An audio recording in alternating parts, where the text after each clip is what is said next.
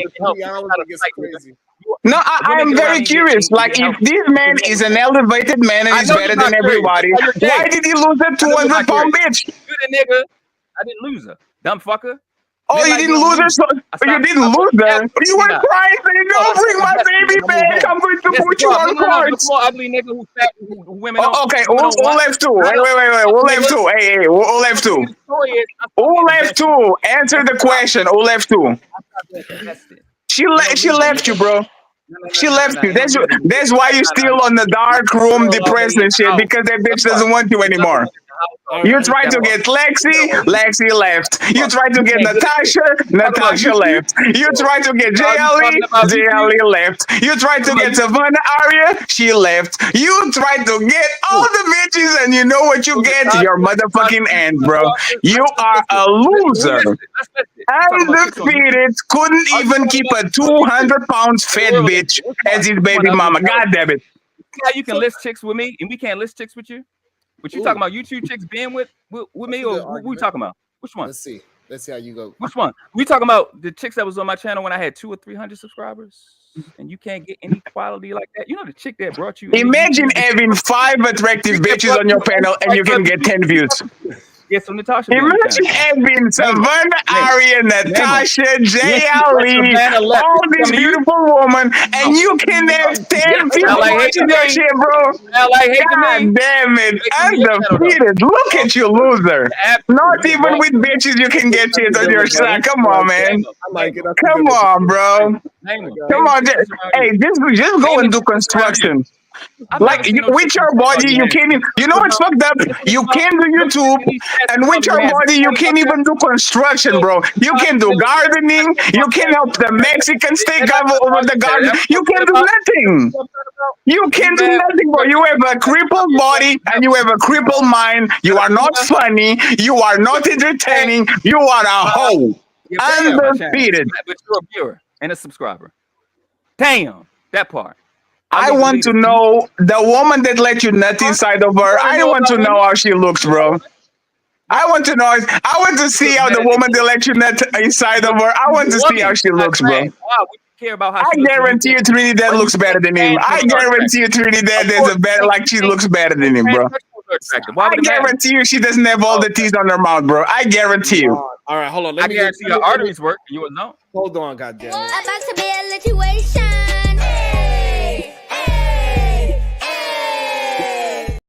Boy. Okay, stepping back. Jack, disengage, and the Oasphere with the $2. Are verbal violence and verbal aggression the same? Because this is a good question, because right now we are experiencing both of those right now. So it's actually a very good question. Jazz Wiz Man, $2. The GOAT Fatty is here after world trash. Goddamn, Big Bad Bull with the support with the $1. I appreciate you, and make sure y'all all be like Big Bad Bull if you can. 99 cents is very valuable as well. Thank you for everybody that's showing any kind of love and support. Thank y'all. So this is the problem I have. So we are not going to ever get to the bottom of this whole fatty and world class situation. And we already did. Look at how quiet it is, Sharon. Sharon, look at how quiet it is. Get to the bottom of anything, Sharon. You know how that works. Look at how quiet it is. Look at how quiet it is. Look at the stick with titties. The stick with titties. Look at how quiet it is. You know that niggas they can't see their dick. They get to the bottom of shit. Out of here. Look at you. I just want to know. I just want to say this before I leave, right? This is the type of man that this man is. All the smoke to talk about other people's relationships and all that shit when he couldn't even keep his bitch. Go get your bitch back and then talk about our relationship, you son of a bitch. Piece of shit. I'll see you later, Sharon. A podcast. Answer your motherfucking goddamn phone. No. I got a minute. And retirement, I got plenty. You working full time, but you don't got a girl. Damn. Ugly bitch. I don't know why you allow me to That's you likely, isn't it? That's you likely. That bird is wilding out. What? You a South Jersey, North Jersey fan? I don't know who that bird is cursed out. His bird ain't never heard pedophile before.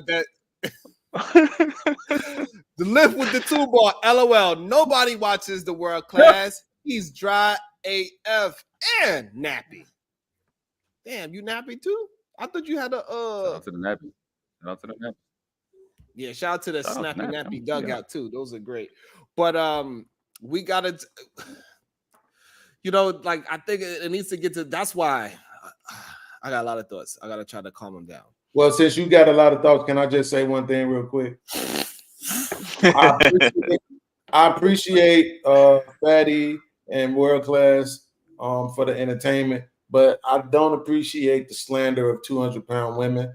I spent a lot of time in this space proving that 200 pounds don't mean that your body look crazy. Shout out to Q, Island Girl Q, for representing for the 200-pound girls. I don't appreciate that, so I will be launching a complaint. You're right. It has nothing to do with weight. It has no proportions. You're right. Absolutely. She good. She stacked nice. And this is why when they try to drag black women saying they overweight, it's kind of like nonsense as well too, because they just have a different body type. We cannot keep having that same standard that white women are, whatever the case is. Like we are here's the thing, because I'm outside and you're not. The truth of the matter is yes, white women in general be way smaller, but they don't, when they small is not having no bodies, right? So it's like 50% don't have no bodies, 30% overweight, out of shape, and then they got 20% that have nice bodies. Black women is like 50% overweight, 50% banging ass body, 49% banging ass body, 1% they ain't got no bodies. So fuck that. Shout out to the Dame Pooh Rosary with the $9.99. She said, I love YouTube when Sharon is on and I'm watching Sharon. It's just the best time I ever had when I watched Sharon's YouTube channel. Thank you so much, Dame Pooh Rose. 200 pounds for life, baby. It's different around the world, man. It really but is. This is just a problem I have with when we use the women to go at other men. Is like it just makes it just go at the man and makes it more cleaner. Them niggas do it. Hey, Ron, how much your wife weigh? She weigh about, I think she's at 205. Exactly. Oh. Exactly. Don't no married man want no little bitty ass woman. Nice. Oh, my wife is a little itty bitty woman now. What you mean, Beans? My wife's tiny. Respect tiny. I'm thinking the same thing, Marvelous. I'm thinking the same thing, but I'm gonna let him have it. I know. Here's the problem, Marvelous. Here's the problem, though, right? You talking, Sharon? To her, hold on. You're not a man. Y'all crazy. She said, y'all need to so go ahead. Explain this one. I like this one. I'm not a man. Go ahead. Explain that. Go ahead. Go ahead and talk it. This is why we have confusion in the world. Go ahead and give it to propaganda. Go ahead and tell the world I'm not a man and that I'm a woman. Go ahead and put more confusion out there. Go ahead and tell them. So, like, all right. So, y'all need to, first of all, say happy birthday to my baby girl. It's her birthday. What's her name? Happy birthday. What you say? Doesn't matter. Daughter or your birthday. wife? I'm not sure what you're talking about. My daughter. Okay. Happy birthday, Sharon's daughter. Huh? It's her birthday today? Yes. Oh, get off of YouTube, man. Go to your daughter's birthday, man. So that means she's a Virgo. That's what's wrong with these. That's what's wrong with these YouTube men. They be on these panels doing these shows, not with they daughter. Young men, stay away from Sharon's daughter. She's a goddamn Virgo. They don't mean you no good. What, we were just supposed to say happy birthday? God damn. She is born a natural feminist for sure. I'm already knowing. That's a fact. Just supposed to say happy birthday. Man, she get on YouTube, she gonna give men hell. Oh my I already know. that Virgo shit be the worst, bro. Oh my god, I got one. Shout out to her on the birthday side of the game, but them Virgos. And make sure y'all send her 99-cent super chats too. God damn it, shit.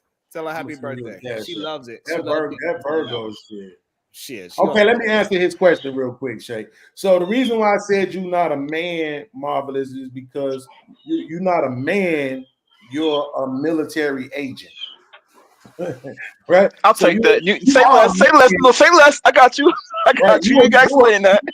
You a man, right? MAN. You a military agent, nigga. Right? I know. Got you. All of y'all military agent niggas want 101-pound ass women who got the skin complexion of a 100-watt light bulb and speak Mandarin. Okay. Wait. I'll give you this though. I will say this though. For some reason, and I don't know why it is, and anyone who's in the military can look at it. A lot of us, and I just end up becoming a statistic. I don't know how it happens, but they do. It does happen. I don't know how Asian guy or Asian women end up with military guys, but that happens just like almost by default. And it's not like we go after them. We don't. We really don't. Just be like, oh, give me an Asian girl. It don't happen. I swear to God, I was in Spain, bro, for 7 years. I'm telling you, it just happened. That's all I can say. Did you know in America that Asian women marry out at a rate of almost 40%? Damn. I'm not even kidding. Look it up. Nobody is more interracially married than Asian women. Nobody. So I don't know if that means that. You gotta ask them. I want to say, does that make them the best option for marriage? I mean, nobody don't marry out more than them, right? Even though I think black women and white men are like 200% less likely to be divorced.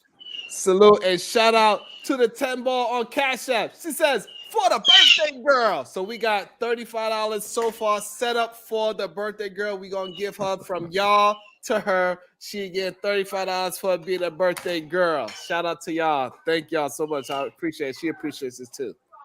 Yeah, send me 10 of that. Weak ass niggas scared to handle a 200-pound woman. MO and unlikely want 100-pound ass women. And you know why? Because they like girls that they feel like they could dominate. Because they can't dominate no real woman. Weak ass niggas. Talk your talk. Because I think my girl 150 pounds. Well, for some reason, this whole 200-pound idea of women 30 more. It's kind of crazy when you like walking in the real world, and especially if you're dealing with women that go to the gym. Most of those women that's in the gym that is about 5'10", they are 200 pounds. And 5'10". Most of them ain't 5'10", bro. Like, yeah, they definitely not that tall. Just let them not that heavy neither. They're like most like maybe 175. Have opinions, man. I did give a specific height. Yeah, he was being specific. He's still right though. Yeah. I understand that y'all want women to be 140 pounds, right? That is cool, but that's usually for a woman that's probably like 5'3". Okay, cool. Wait, Sharon, you go to I know you go to the gym. Like girls who was 5'10", I'll give them like honest to God, even guys who was 5'10" with muscle, it's like maybe 190. Like it's hard to get 200 pounds muscle. That's not an easy feat. Right. Muscle, I know, like they don't even understand what they say. That's what it is. It's a combination of all of it. The muscles, the fat, the everything, right? The breast, the thighs, the meat, like he's not. Most men, right? They at 5'10", walking around what 185. Yeah, something like that. Okay, so you're saying that if they go to the gym, they're not going to put on 15 pounds of muscle? No, that's what they are at the gym with muscle. That's what I'm trying to tell you. Men with muscle are about 180 pounds, 190 pounds. It's hard to get 200 for that weight, for the height. I mean, for real. I mean, listen. All I'm saying is this. The thing is that unlikely he's damn near 200 pounds down. He ain't 5'10". I'm 187. I'm 5'11". Fat ass. Look, see, he right there. That's not fat. That's what we establishing that is not really fat. 5'11". But he's not 200 pounds. That's my point, though. He's not 200 pounds. I'm not 200 pounds. That's what I'm saying. Yeah, exactly. That's what I'm like, bro, you crazy. You are one burger away from 200. What are you talking about? My God. No, I'm not. What are you talking about? I don't get where you getting that I'm one burger away from 200 pounds. Hold on, let me turn this. I don't get how you think I'm one burger from 200 pounds. I don't see what you're talking about. Also ain't 5'11". I'm 5. Look at your ass 5'8", just like me. Shut the fuck up. Now, Sharon, can a woman be like that? Wait, yeah, she can be. If she's still like on some steroid type shit, I can see her being 200 pounds. Like me, I'm 6'2", 230, bro. If a girl was really muscular and she's like, let's say she's about 4 inches shorter than me, and I would expect her to be with water weight and all that stuff, she's really healthy. I say 190, 200 at the maximum. Oh, sorry, Sharon, your camera or your mic's off. No, he's not talking to. Been through this. I got all the videos saved on my hard drive.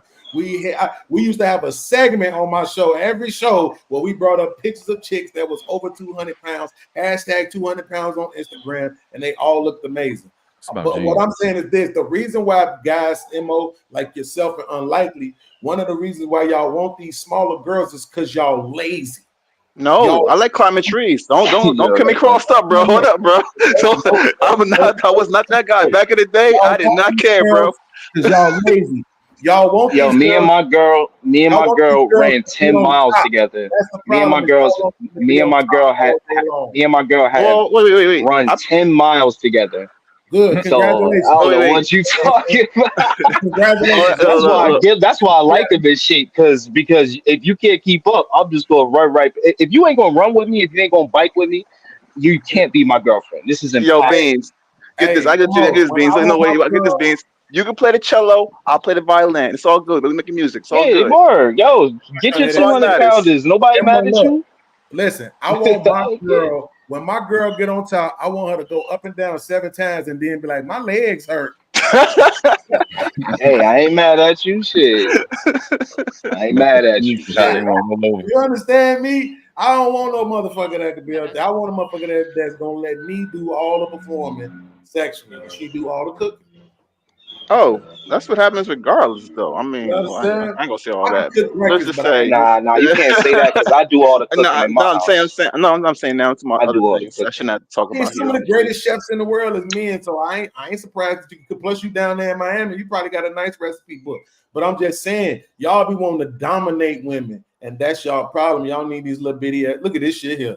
That is not 200 pounds. Don't do it, Sharon. You don't know, Sharon. You gotta go back to the gym and actually like work out, brother. Let me tell you what that is. 5'9", 205. Yeah, she pretty. Bro, where does it say that at? 5'9", 205. That's top right there. That's what she said. She claims she's 200 pounds at 5'9". Okay, she capping, bro. It says it in her own. That's not no. Muscles heavy. Her thighs is thick as shit. A lot, though. It is a lot of muscle. I don't know I how have to to blow the picture up so I can see it. And then look, muscle. Okay, but You don't want me to this show you isn't. you don't want me to show you her last name. I know, but this isn't a good argument. If your body is built up with muscle, then that's cool. But that's not the typical 5'1" or 5'2" woman that's 200 pounds, or 5'3" woman that's 200 pounds. She's overweight. She's more body fat than muscle. If this girl's 200 pounds and she look like that, who got a problem with this? More likely, the word overweight shouldn't be the word you're using because overweight is even what I am. I'm overweight. I'm supposed to be 209 pounds for my height. I'm 230. I'm way over. Right, fat ass. So listen, what I'm saying is this. That's pretty over. Right here, I had to blow it up so I could really see, especially the muscles on the arm and shit. I'm saying homeboy in this picture, he's swollen the motherfucker though. He might be 200. Homeboy, crazy. Nah, but we get it. Bryce, we get your point. We get your point. Everybody get to live their life, but that don't mean they get to avoid these jokes. Everybody just hit that shit. But also, too.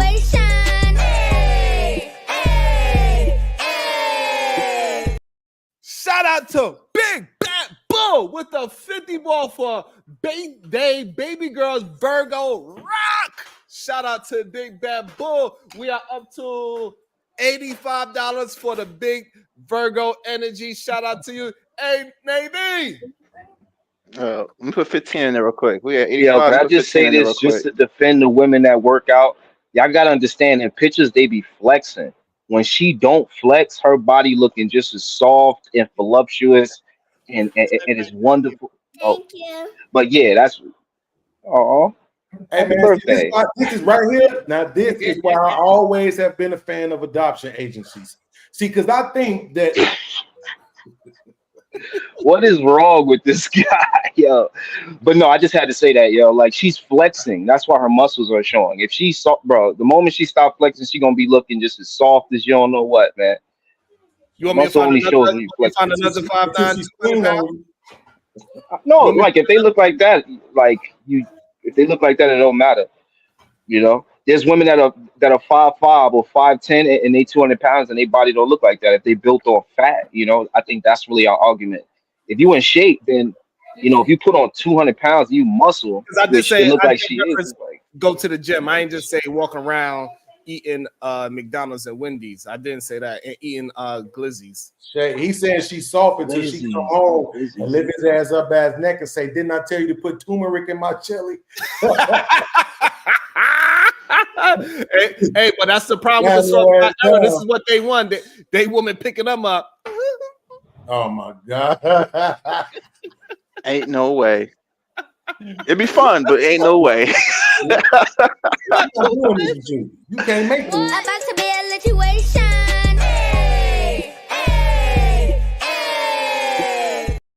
Marvelous evening it up with the 15 ball. He says, for the birthday girl, enjoy your day. So now we come on, man. Like this ain't cool, bro. What you talking about?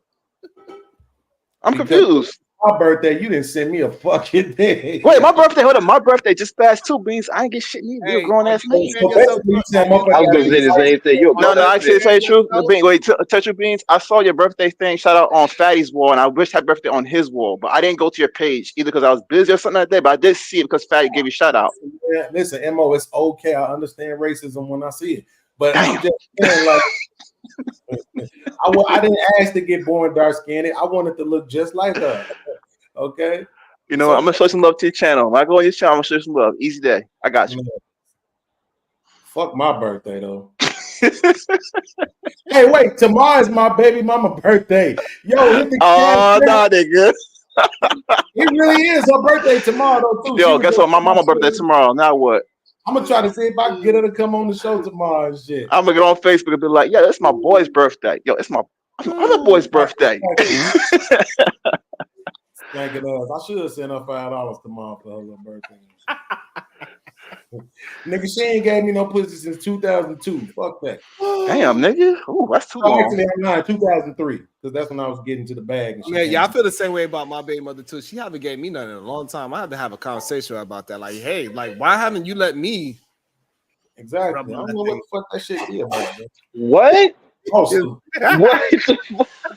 I'm gonna file a lawsuit.